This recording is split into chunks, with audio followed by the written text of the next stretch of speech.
have another car shipped in all the way from California. I'm telling you guys, these Mercedes SL owners are doing whatever they have to do to get their ADC removed and converted to Silver's Neomax adjustable coilovers. From California, do you know how many miles that is? Do you know how much money that costs to transport it? Now I do have a transport company that I often use that I recommend to customers so that you can save a little bit of money. But there is no cheap way of transporting from California all the way to Cincinnati, Ohio. But guess what? The owner of this Mercedes, he did that. He decided to go ahead and do what he has to do to get it to where he needs to go so that he can get his coilover conversion done. And I respect that.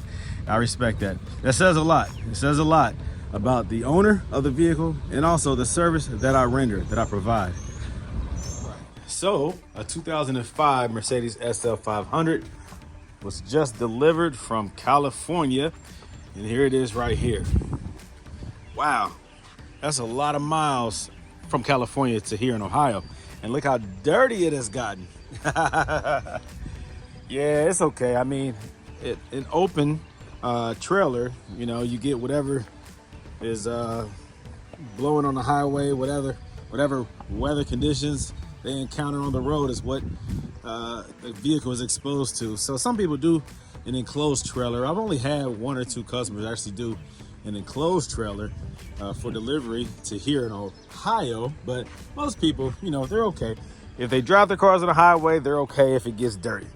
So there's no difference of it being on a trailer. It's just gonna get dirty. It is what it is. Now, I will clean this up though, and he'll be very happy once it's done. Before I start this coilover conversion though, I have to get the one in the garage done first. That one is from Virginia, so this one will be next. All right. It's still spring. I'm still getting a whole lot of phone calls. A lot of people want to get their cars done. We're just trying to finalize it. It is expensive at times to get cars sent here to Ohio. I try to get the best deal that I can with this transport company that I use, but he actually did it on his own. He found a better deal and he got the car here. Now, oftentimes, better deals sometimes means delayed shipping. I've had a lot of people who try to get their own shipping done, and unfortunately, the cars get here later than expected. It just happens, you know. Transport service is a very complex service, and there's a lot of variables. A lot of things can happen. So if you decide to get one on your own, just make sure you go with a legit company. If you want help doing that, again, I have a company that I use all the time, and I've never had a failed delivery. It always gets to where it's supposed to be. There are going to be delays at times. It is what it is. It's the nature of the business, but we try to get it here as soon as possible, according to schedule. All right. So that one will be next. Let me go ahead and knock this one out first, and we'll see. We'll see how it goes. Do a quick walk around.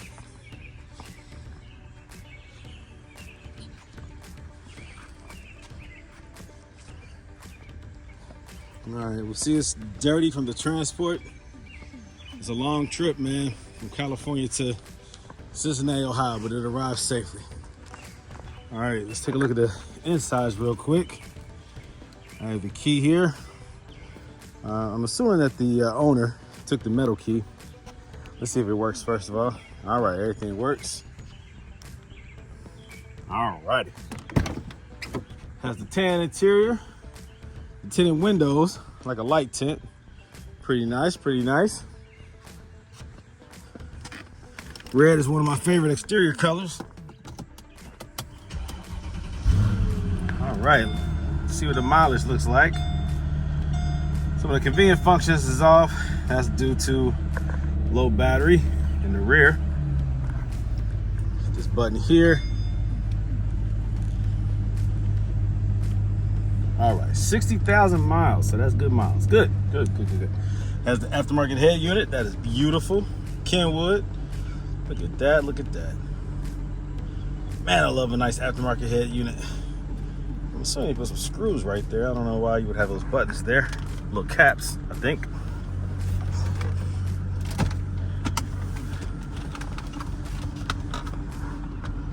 Okay. Very cool. Very cool radio. I love it, I love it, I love it. I love the aftermarket stuff. I love when people think outside the box and go outside of OEM design. Has the mic up there. I see it has the bacon effect right there on the liner. That's associated with variable roof oil leaking. So at some point, the roof was leaking. Not sure if it currently is. I don't know. But I'm not going to operate at the top. I never do when these cars come in for coilovers, because I don't want to introduce any other problems, or, you know, because it could just be working just fine. But then once it gets in my possession, I might try to open it up, and then all of a sudden, you know, boom. So if there's an existing issue, I'm sure he's aware of it. If it's already been repaired, even better. Very clean though, very nice, very nice. The nice pecan cream tan interior, I really like it. So, all right, so I wanted to make sure that I'm not running into any unknown issues. It starts up, no problem. I'm gonna turn it off, because before I start this actual coilover conversion, I have to get finished with the one that's in the garage from Virginia. Yep, one shipped in from Virginia about a week or so ago. I was out of town, just got back from vacation with the fam. And so this right here will be the one that I do next. All right, I guess it's like the flowers or some stuff that was back there. All right, so cool. I will, oh, look at that. There goes the key right there. What in the world? Somebody left this in, oh, God. What if he would have lost this on the road? That's crazy. Wow. All right, well, there goes the metal key. All right, cool. All right, I'm glad I found that. Nice aftermarket wheels, black. Not sure if those are matte black or gloss. Okay, looks like they're matte. Okay. Nice look for the car. Okay, all right, so modification, I love it. All right, got the AMG Sports package. That's why it has that bumper. That's the AMG bumper. And let me check out the rear. Let me see what that has. Okay, yeah, it has a nice AMG style rear bumper too, so that's pretty cool. Yeah, I'm sure this thing is real pretty when it's clean. I love red on these cars. All right, so let me go ahead and finish up what I'm doing here with the Virginia car, and then that one is next. More to come, be patient. All right, guys, so I have here another car that came in from California, right here, a Mercedes SL500 from California. Do you hear what I'm saying? California to Cincinnati, Ohio. That's how serious people are about getting rid of problematic active body control suspension. They are sick and tired of putting money into the same problem. If you had a problem that kept occurring, what are you going to do? Are you going to keep fixing it? Are you going to get rid of the car? Or how about come up with a permanent solution? Some people say that when you get rid of ABC, that all of a sudden it's no longer a Mercedes. How can you say that? You get rid of a problematic suspension that keeps failing, that you have to keep taking to the shop, that you have to keep calling a tow truck and tow away. You're getting rid of that problem and install adjustable coilovers, and you're saying it's no longer Mercedes? No longer a Mercedes? Are you serious? So you're telling me that this car right here is not a Mercedes because it has Silver's Neomax adjustable coilovers on it? Are you serious? No, it's not just a Mercedes anymore. It's an upgraded, reliable Mercedes. You see, this body style right here never gets old. It's one of the most beautiful cars Mercedes ever built. But what keeps it from being driven daily is the ABC suspension. When it fails, you can't drive the car. Nah, because the suspension drops down and you have hydraulic fluid leaking out all over the place. So by getting rid of that, the system, you lose almost 300 pounds, but you gain a peace of mind and reliability. Now this car can be driven anywhere. Anywhere where there's a road, this car can be driven now. You don't have to worry about calling up a tow truck, having a tow truck on speed dial. You don't have to worry about being embarrassed when you go out on a date with your wife or your girlfriend or significant other and worry about being embarrassed when this ABC light comes on and you have fluid leaking everywhere.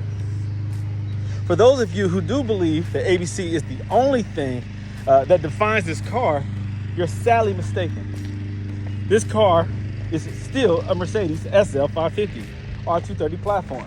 When you pull up to the light, do they ask you, hold on now, I like that car, but does it have ABC still? Come on, man. Grow up.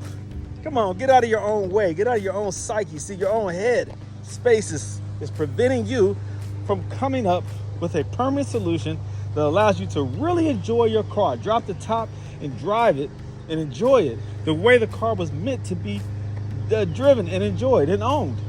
So stop minimizing yourself. Stop keeping yourself in this capsule or this bubble of thinking and thinking that if you deviate from OEM spec, then you have lost the essence of what this car really is. No, you have gained better appreciation of what it should be.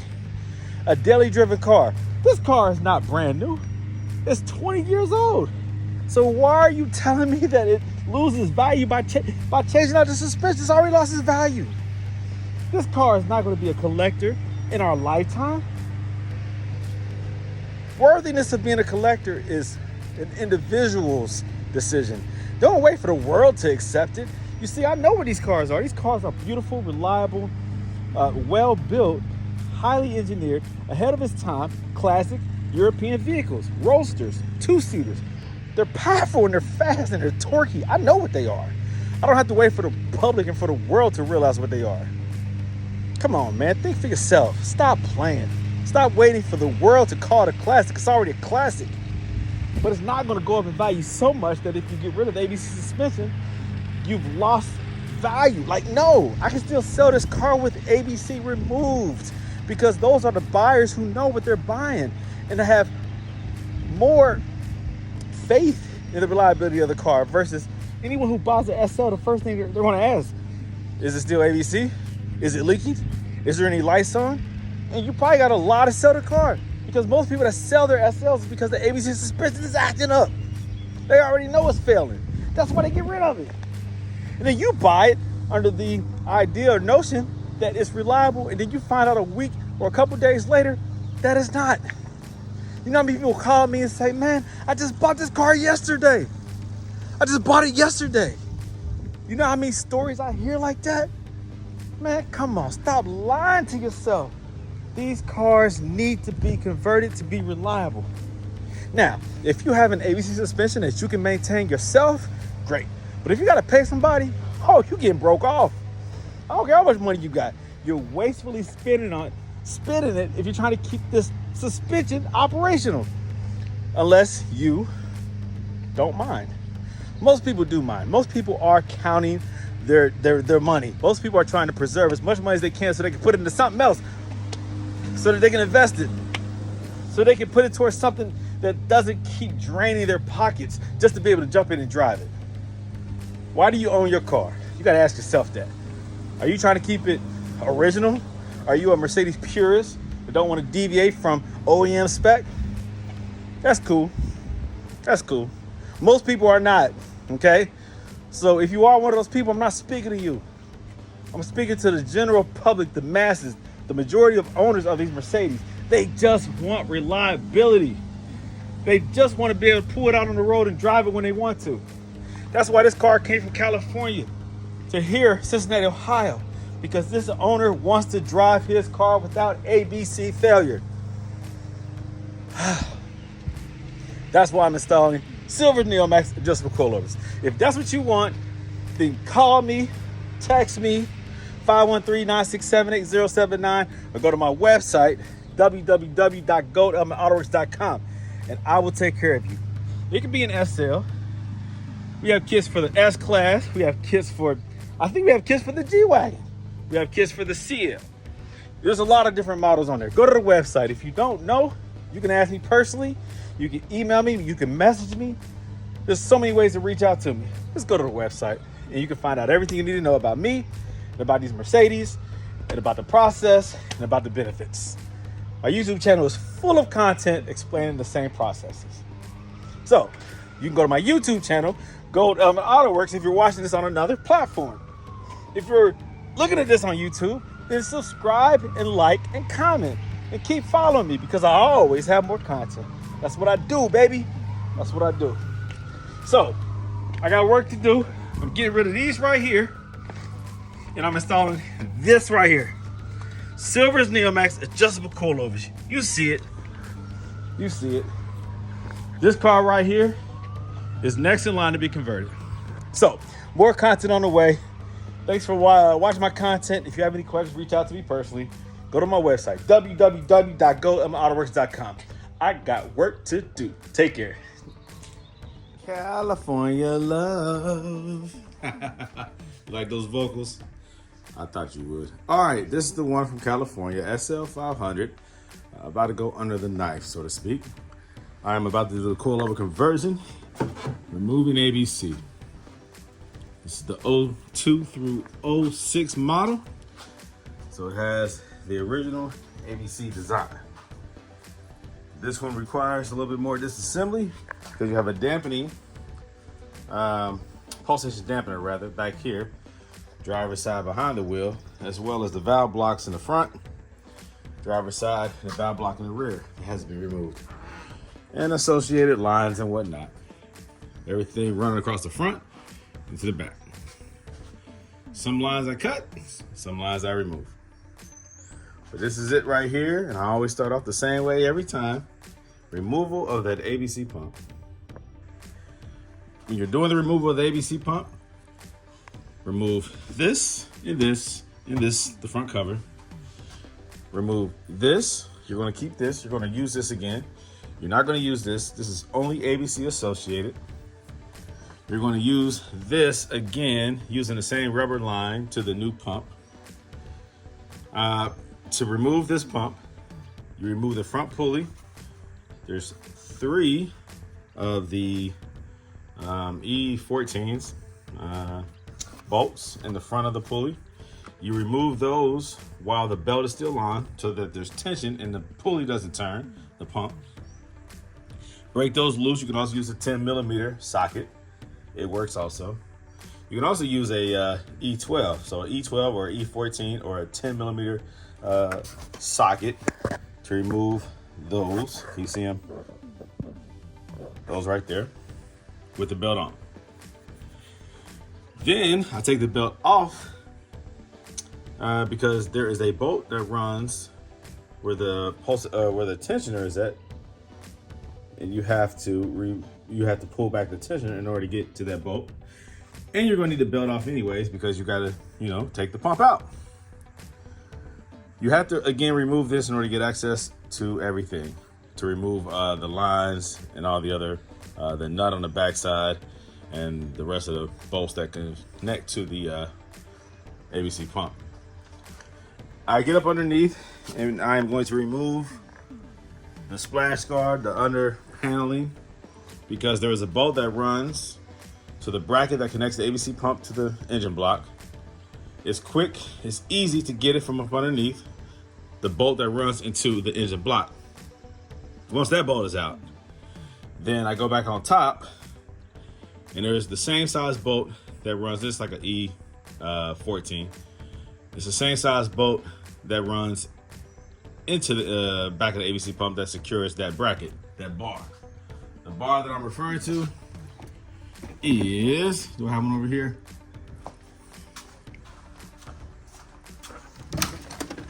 These.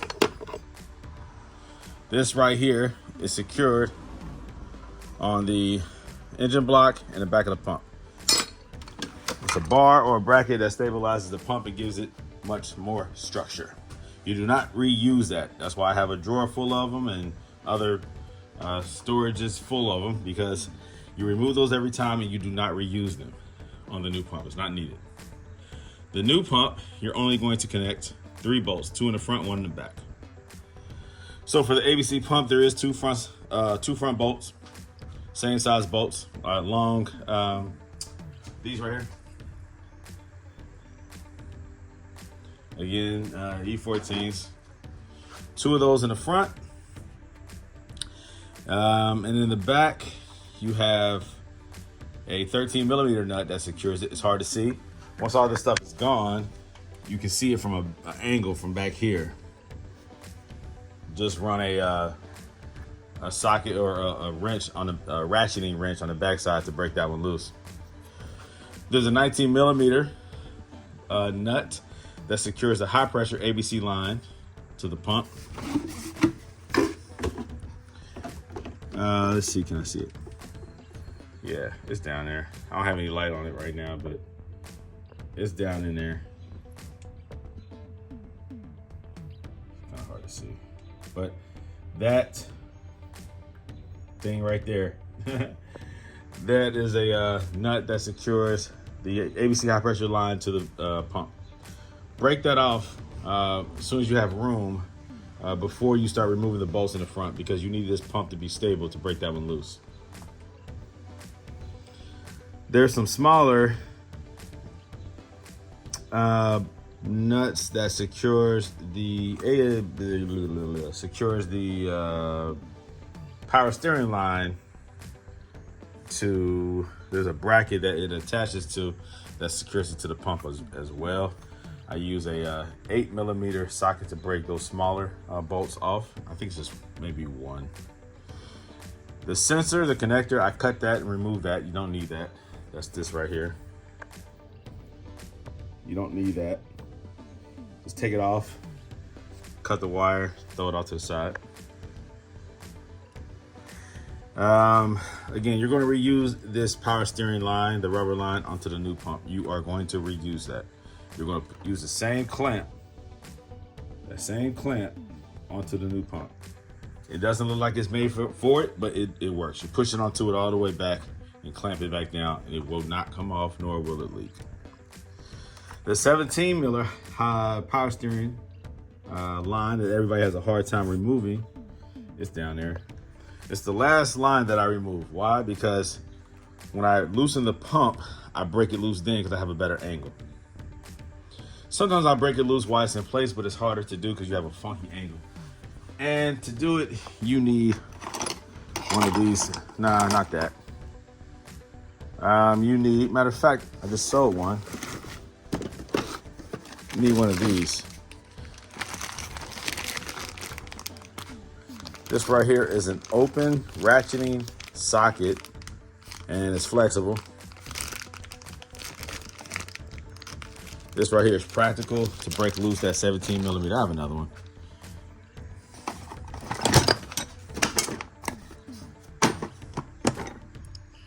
Ooh, where you at? Where you at? Where you at?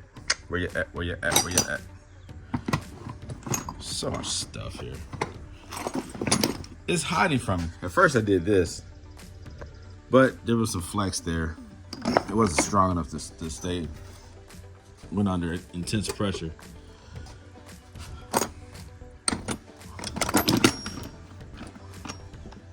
That's crazy. When you need something, you can't find it. There's a 17mm one somewhere.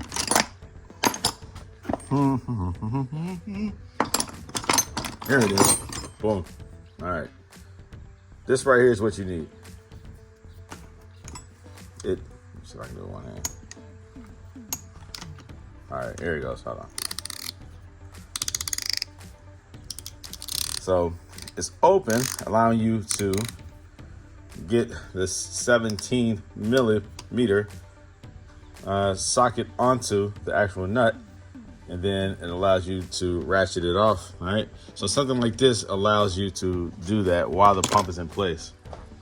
So you can go that route while it's in place, or get everything else off the pump that secures it to the engine block, and then turn the pump so you have a better angle, and then break it loose. And if you don't have one of those tools, you should wait till you have the right angle, so all the bolts are off of the pump and you can turn it this way, then break it loose, because then you have enough swing, leverage, and you just have to make sure that you hold the pump in place. So don't completely remove it, but just tilt it and then break it loose. All right. A lot of people break off the engine block one of the mounting holes because they try to do a lot of things not in the proper sequence. So it puts pressure on the backside and it breaks one of the connections for the engine block. So then that leaves you with just one connection to connect your new pump. So there are two different locations on the back of the engine, well, on the engine block and on the back of the pump, that allows you to run a bolt through it. I choose one of them. I don't choose two. If you want to break in one, then use the other, obviously. But you have to have 2 points in the front and one in the back for the new pump. Okay, so that's my explanation. I've recorded it in other videos. If you want to see me actually do it, you guys watch my other videos. But that is the explanation. So I'm about to get started and pull this pump out and put the new one in. For those of you who do not know, this is called a pulsation damper. This regulates the pressure on the ABC pump. You can find this on this R230 on the 02 through 06 model. They no longer use this on the 07 through 11 ABC suspension. This right here is oftentimes an issue causing leaks and also the lack of regulation of pressure for the ABC pump when this goes out. There's one high pressure line that is problematic, and it's this one. This right here is the common line that will rupture on this pulsation dampener. Sometimes the pulsation, the bulb itself, which is nitrogen filled, there's a separation between the nitrogen and the fluid that flows through here. This regulates the pressure. It absorbs the pressure and helps to stabilize the pressure for the ABC system. That can explode. Yeah, I've had 2 instances where this has exploded. It popped this out right here, because as you can see how it's connected there, the plastic backing. So if this were to rupture, in the 2 cases that I saw, it caused this to pop out, and you can see the fluid running on the outside of that, as well as right here. So that is one issue that can occur due to ABC failure. For those of you who may not know, this is called a valve block for the Mercedes ABC suspension, 02 through 06 on the Mercedes R230 platform. This here is a complex system which controls the fluid, the ABC hydraulic fluid. ABC stands for active body control. It is a hydraulic fluid suspension. This regulates the fluid for the front struts as well as the rear.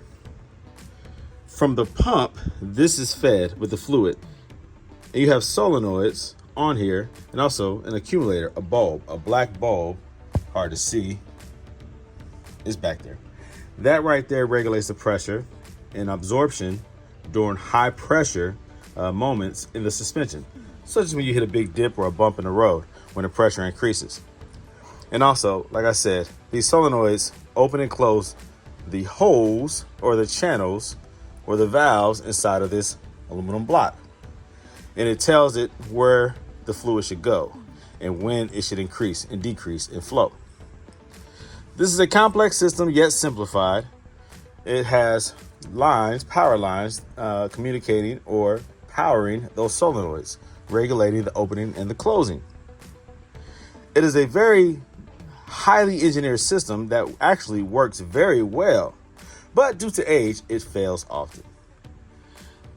This line right here is a high pressure line that comes from the, I believe the passenger side. The most common line to fail is, let me see here, this line right here. This line right here runs over and up and back down,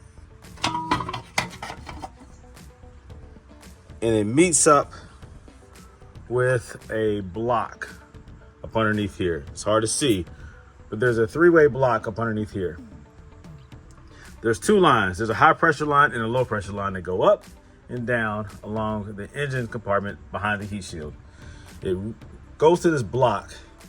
At that block, you have a line, you have 2 lines that runs straight to the back to the rear valve block. So that's why I said this valve block does have an impact on the rear valve block because it feeds it. So you have a high pressure line that runs up, runs down, and runs to the back. A high pressure line and a low pressure line. At that same 3-way block, these 2 lines from the pulsation dampener meet up with it. So this is the other common line that goes. This is a high pressure line. You have this high pressure line. This one right here. That is the common line of rupture. I see it all the time. That one right here is this one, just so that you know. It's this one right here. When that blows, they say that you have to lift the engine to replace it. Oftentimes, people will cut that line and create some type of connection that allows you to keep that line in place and just replace the end or the high pressure part that actually ruptures. So you have these blocks or these lines, these high pressure lines here, as I said, that go over, I believe, to the passenger side and comes back. Usually you have a high pressure line and then a return line that's not high pressure. Without me taking this apart right now, I can't remember exactly where every single line goes, but you do have a cooler line that goes up in front of the radiator and comes back to the valve block. And you have the lines that run over to the passenger side strut and comes back. And then again, you have the high pressure line and low pressure line that loop up and comes back down. So I always remove this whenever I do a coilover conversion. It's dead weight once you convert it to coilovers. And that's what I'm in the process of doing. So I just wanted to do a quick explanation as to what that is and why it's important. Regarding this ABC pump, I mentioned that there is a bolt that runs into the back of that bracket into the ABC pump. You cannot see it from the top. You remove that ground wire that's connected and get that out the way after you get your reservoir and everything out the way. Then you have access to the nuts or the bolts that holds the bracket to this part of the pump here. This is actually the bracket as you see, this piece right here. And there's a bolt that connects it to the back of the pump on another little brace or bracket. But there's a bolt that runs directly in there that secures it to the back of the pump, all right? So in order to get that, I use this. This is a 10 millimeter long socket. This right here is a small, 1/8 inch. It is small enough to be able to, let me see here. All right, let me turn it on. All right. So it's small enough to be able to get my hands down in there. You're going to do it blindly. It just is what it is, right? Trying to put some light down there for you. All right. There, good enough. So you're going to stick your hand in there. You're going to feel around in there, and it's going to connect, not perfectly centered with the bracket, but a little bit off center. Can you see what I'm doing?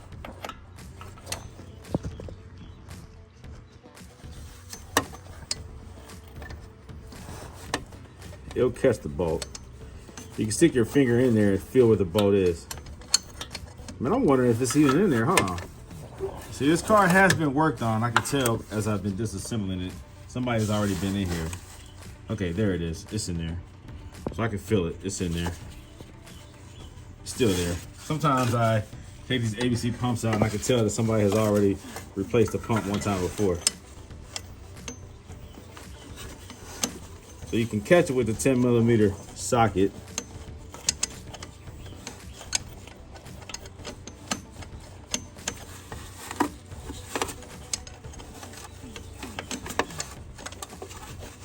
Did they put the same kind of nut in there?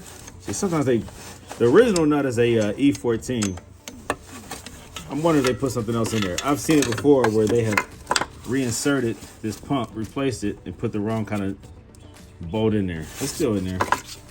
It's the right bolt. It's hard to catch it sometimes.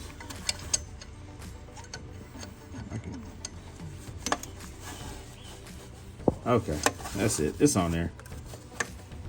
So I had the socket turned the wrong way to loosen it, not tighten it. Okay, so that's where it's at. Man, it's hard to get good video content of this, but it's right there.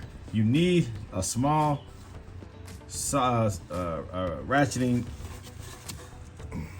wrench to get in there. And let me zoom out and show you guys how I'm doing this here. So it's on there. All right, I use the leverage of this to just squeeze it with my hand to break it loose, because it's tight, and that's what it takes to break that thing loose. For me, that's what works. All right, it's loose now. So I'm gonna need two hands, one to put pressure on that socket because the bolt is loose, but I can't finish loosening it and getting it out of there with one hand. I gotta put pressure on it so that it ratchets, okay? But that's how I do it. That's how I get that bolt that secures that bracket on the back side of the ABC pump. This is how you do it while the pump is still in place. Put it right there. Where you flex it. I had it on there. It takes 2 hands. All right. But stick it on there. Angle it. All right. And then you are able to break it loose. If you're going to do it before you remove the pump completely. All right. Again, it's easier if you don't have a tool like this. Then you remove the pump or loosen all the bolts on the pump so that you can tilt the pump, and then you break that loose. Because at this angle, you're going to strip it most of the time. It's just a bad angle. It is what it is. So either get this tool right here or loosen the pump enough to angle it and then break it loose.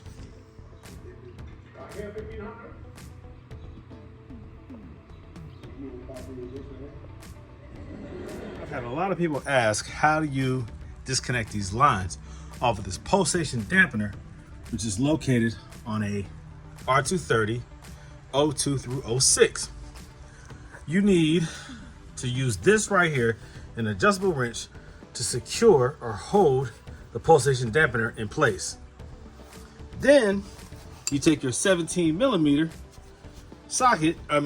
wrench, and then you attach it to the actual line.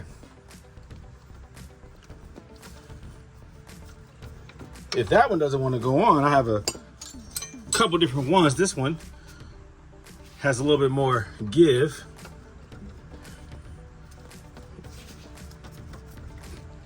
Shoot. Hold on, I'm about to edit that out.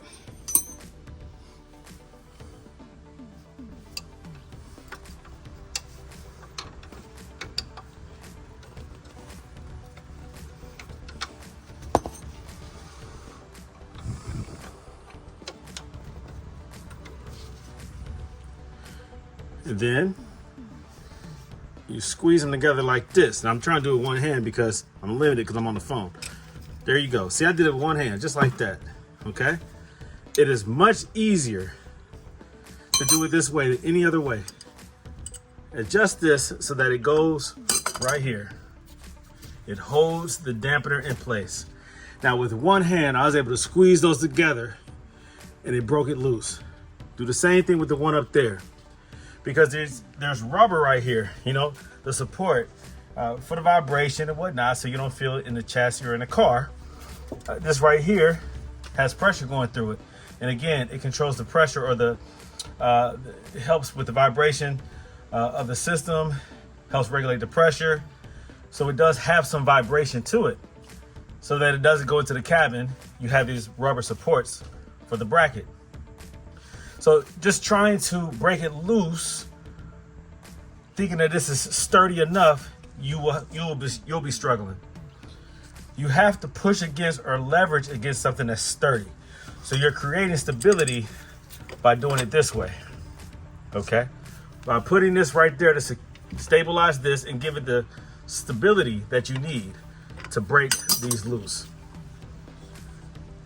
You also have a 19 millimeter banjo nut back there. You have to stabilize this in a similar way to break that loose.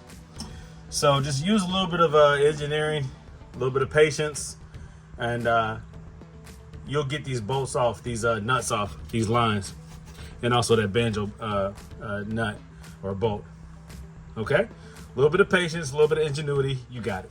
Okay, so I added windshield washer fluid, a whole bottle, and immediately I started seeing drippage right here, as you can see.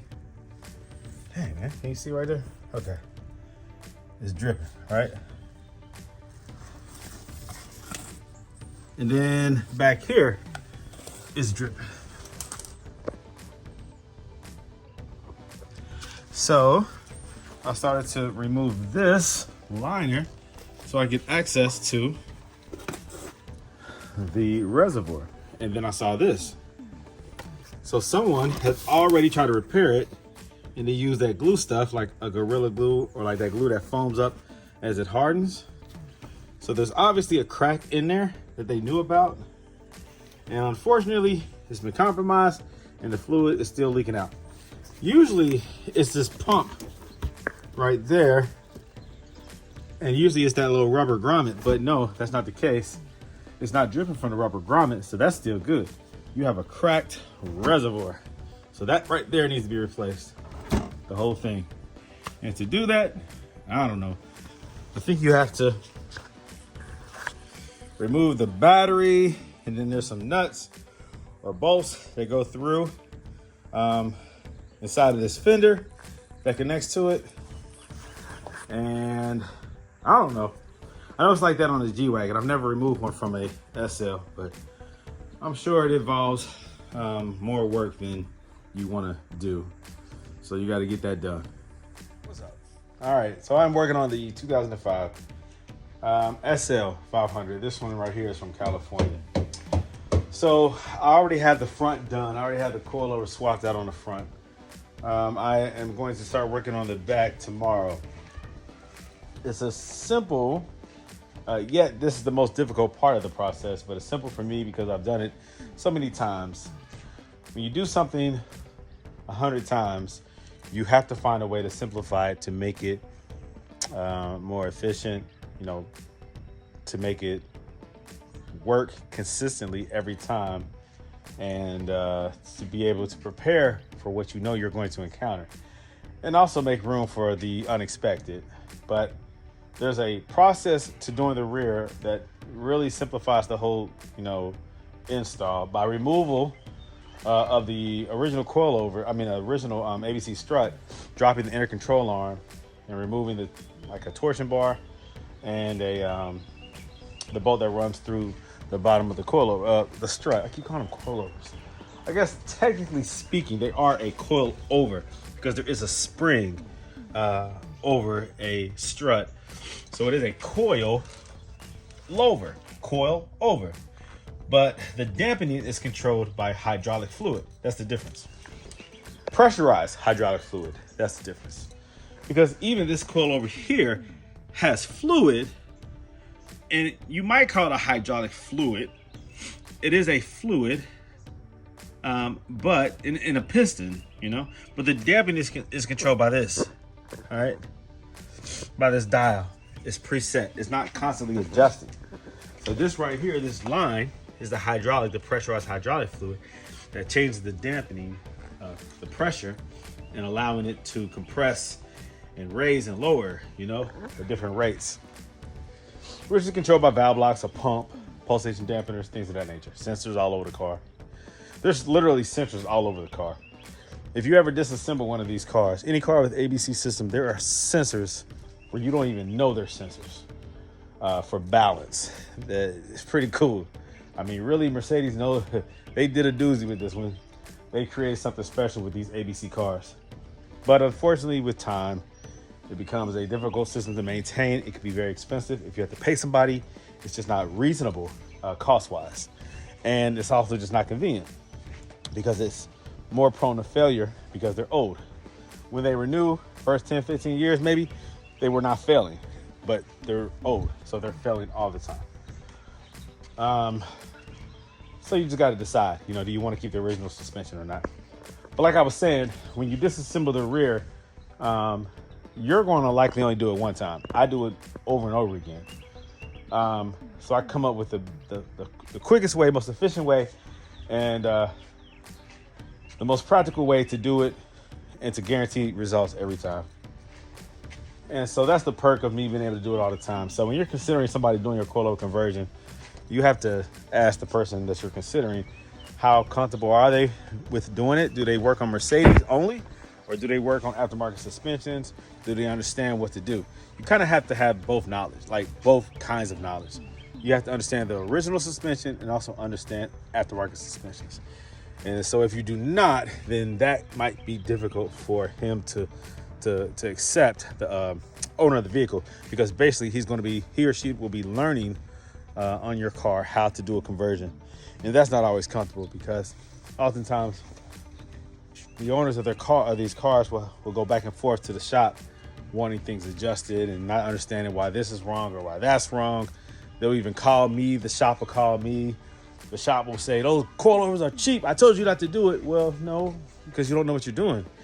And so because you're not confident with the process, you're not confident with the product, you're not going to be comfortable or confident with the results. And so it comes out, by the way that you have.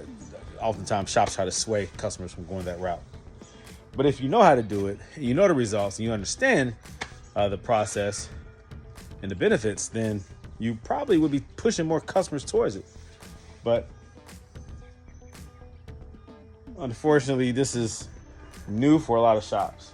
Shops make a lot of money off of fixing and maintaining Mercedes, not getting rid of the problem altogether, but maintaining the problem. Well. So I am going to stop at this point and get back on it in the morning. I'm just pacing myself. I have more cars coming end of this month. I probably overbooked myself. I have like 4 cars coming towards the end of this month. So yeah. It's not slowing down at all, I'm telling you. I mean, I guess the more videos and information I put out there, the more people are realizing the benefit and also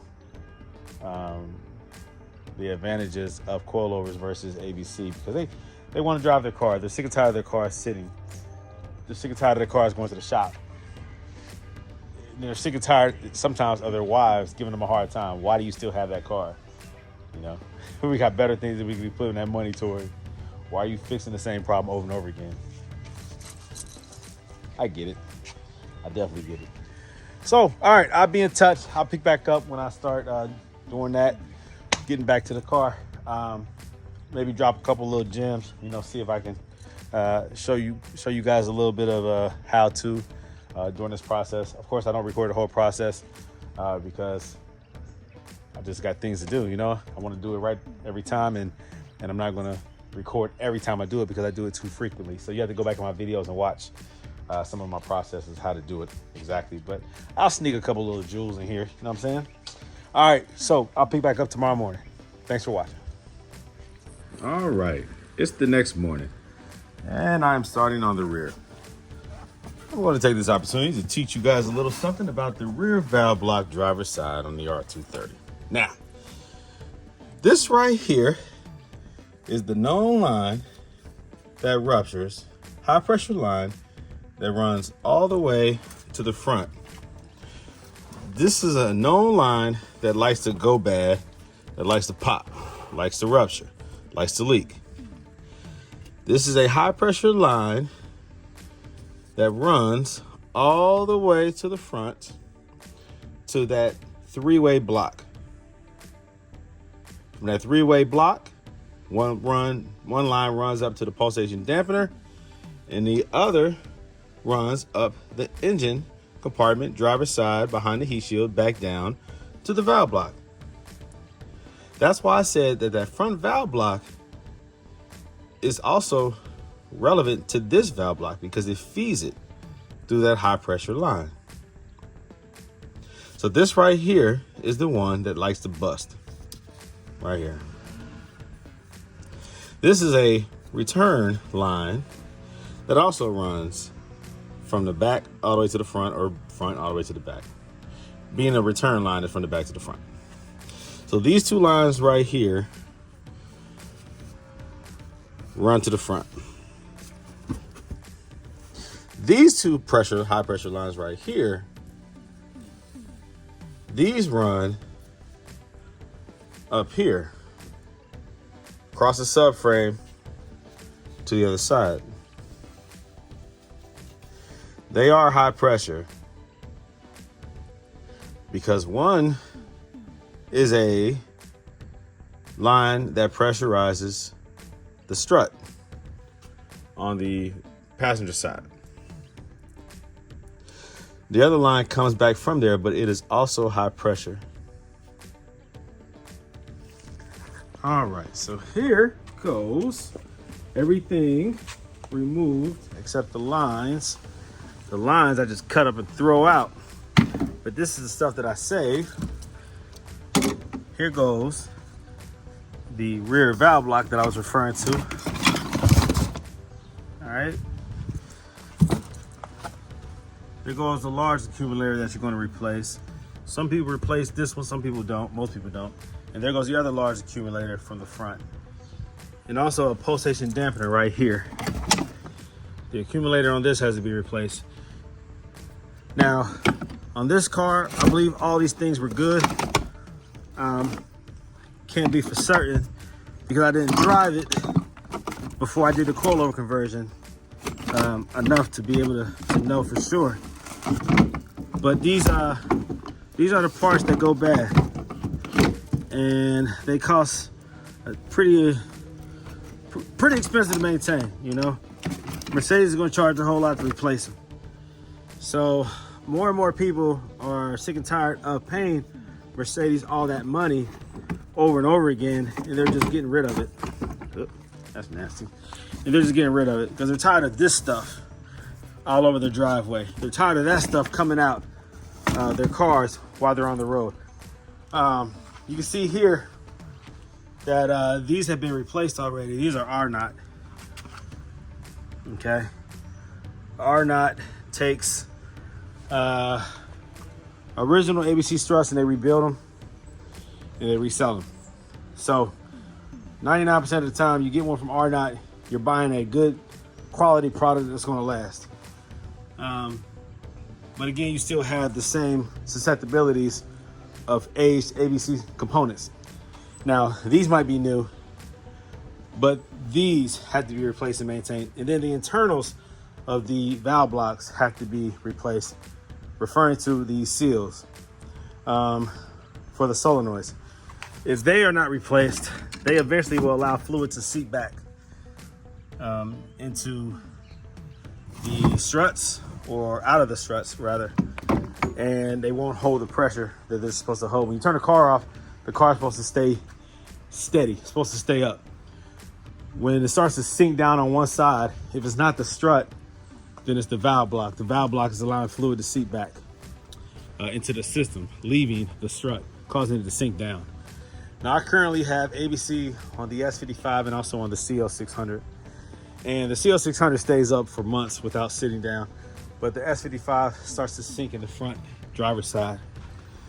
I believe in that case, the strut is weak and worn out, but also the valve block needs to be rebuilt. On that car, I'm going to just pull all that stuff out and do a conversion if I'm keeping the car. I still don't know if I'm keeping the car. So you have to consider that, guys, when you're deciding if you want to maintain ABC or replace it, is everything that's really involved with ABC. You can brag on the system because it is phenomenal when it's working, but there's too many susceptibilities. The pump can go bad, the accumulators go bad, the valve block had to be rebuilt, the struts can go out, lines can rupture, the pulsation dampener can go out. These are the many issues that owners of Mercedes with active body control suspension, what they experience. So consider that when you're considering if you want to do a coilover conversion or keep ABC. So this coilover conversion is done. California. All right, I'm gonna pull it out. I'm gonna drive it around a little bit, see how it feels, and then I'll clean it up once I'm satisfied, and I'll make some good video content, and then it's going to be shipped back to California. All righty. So again, this only has 60,000 miles. I love it when I see these SLs come through with low miles. I really do. I mean, it really is impressive. It also confirms my theory that these cars that are seldom driven, when you do finally drive them, the ABC can make the experience just so unreasonable when it fails. Because this car with 60,000 miles is like a new car. It's a 2005? That's 21 years old. 60,000 miles. And what prevents these cars from staying on the road is ABC, not the mileage. It's the age of the system, not the mileage. I love these cars. What else on the road only has 60,000 miles, has a powerful V8 engine, good reliable 5-speed transmission, leather and real wood, real leather. They put quality into this car. This thing is freaking gorgeous, man. You update the radio, the audio system. You change out the ABC for adjustable coilovers, and this car is back on the road.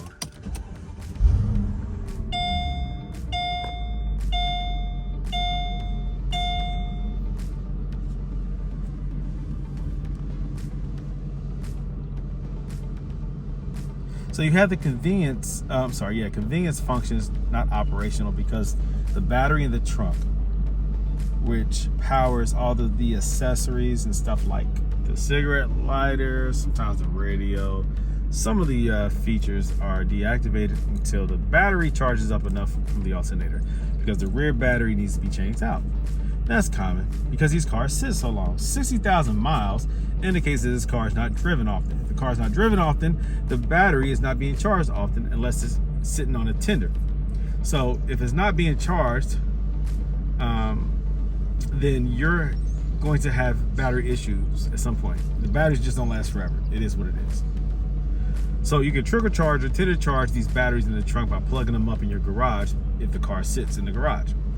And you can do that, and that maintains the battery so that this doesn't happen sooner than it should. But inevitably, these batteries don't last forever, and eventually they have to be replaced. So when you first start the car, you will get the ABC light, and then you just clear it like that. No difference of me clearing this button, this right here. Also, windshield washer fluid. Now, I added windshield washer fluid, and guess what? It all leaked out. Also, okay, service A is exceeded by 89 days. So that's what happened. The windshield washer reservoir has a crack, I guess, in it that somebody tried to replace or try to fix, repair. And they used some kind of glue. And you can see that.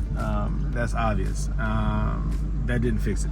So I used a whole bottle of $3.99. I spent $3.99 for a whole bottle of windshield washer fluid, and it leaked out. So I can't do anything about that. He's going to have to replace that whole reservoir. Let's see here. So like I was saying, these cars are beautiful, well-designed cars. ABC was the best thing ever, suspension-wise, when it was new. Unfortunately, it's not new anymore, and unfortunately, it's a problem. It keeps these cars off the road instead of on the road, and so that's why I get rid of them. I don't care anything about ABC. It's cool when it works, but I do not have to have it. Owners of Mercedes with ABC, stop saying that ABC defines the car, that the car is not a Mercedes if you don't have ABC. That is stupid. I want to use another word, but I'm going to stick with the word stupid.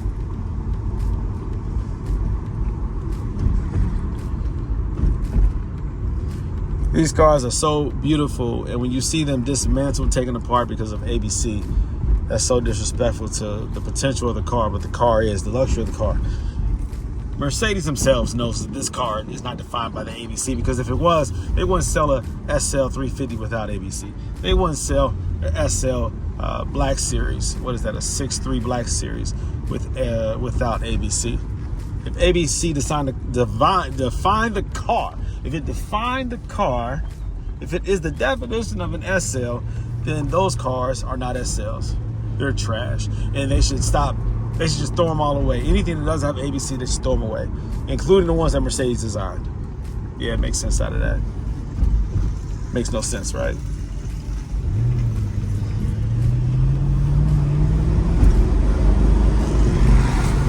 These cars are absolutely sick, man.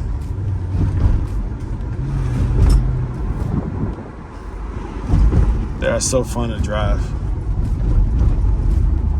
They handle so well. I love them. I love them.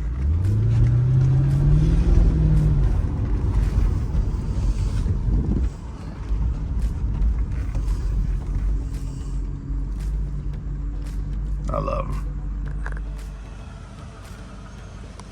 So this is what the car looks like right now before it's washed up. The coilover conversion is done. Just got to clean her up now.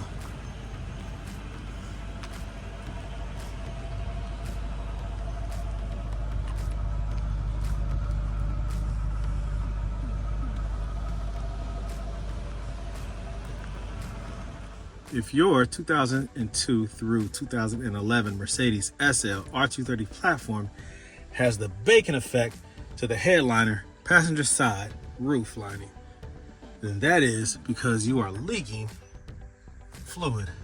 Your hydraulic retractable varial roof is leaking.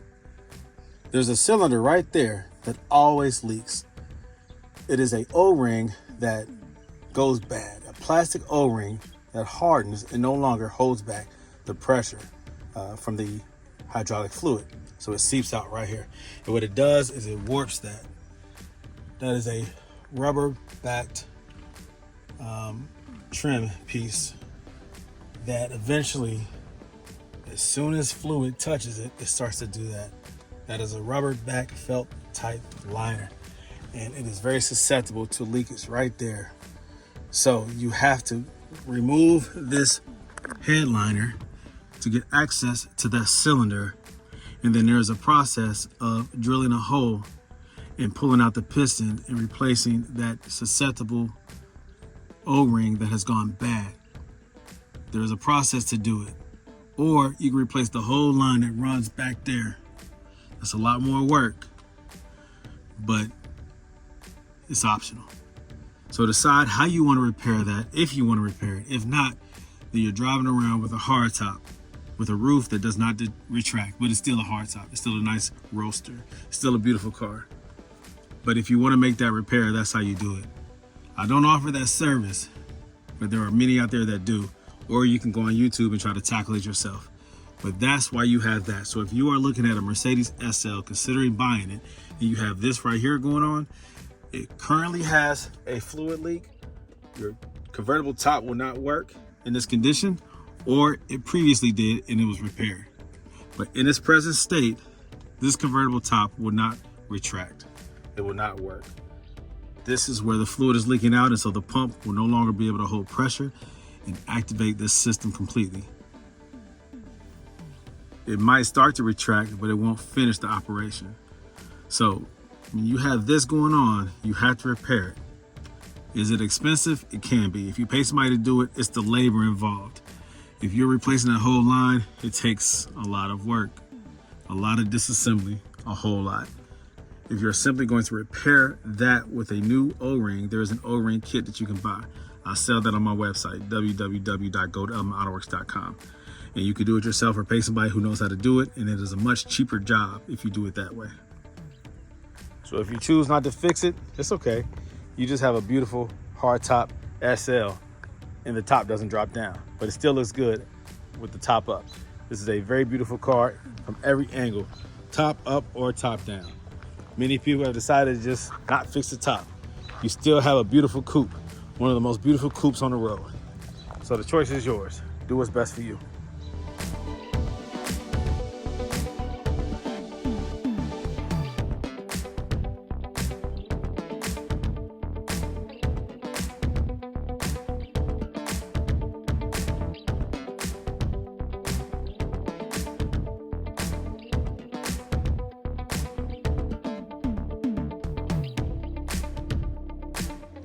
All right, so that car is picked up. It's going back to California.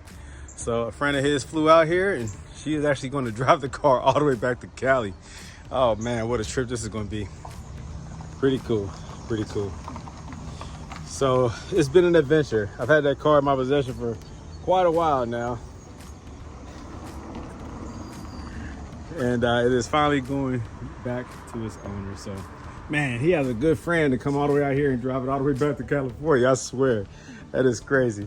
Yeah, guys, Neomax, Silver's Neomax. That's the cure. That's the answer for all these SLs that are falling apart. Suspension failure, go with Silver's Neomax. Go to my website and buy these things, I'm telling you. You want me to install them, I got you. If you're going to install them, that's fine. I'll help you. All right, so do that. This is Brandon Green, owner of Godum at Autoworks. I'm tired. I've been doing a whole lot of talking and walking and helping her out because she had to figure out how to, use the controls in the car, this, that, and the other. So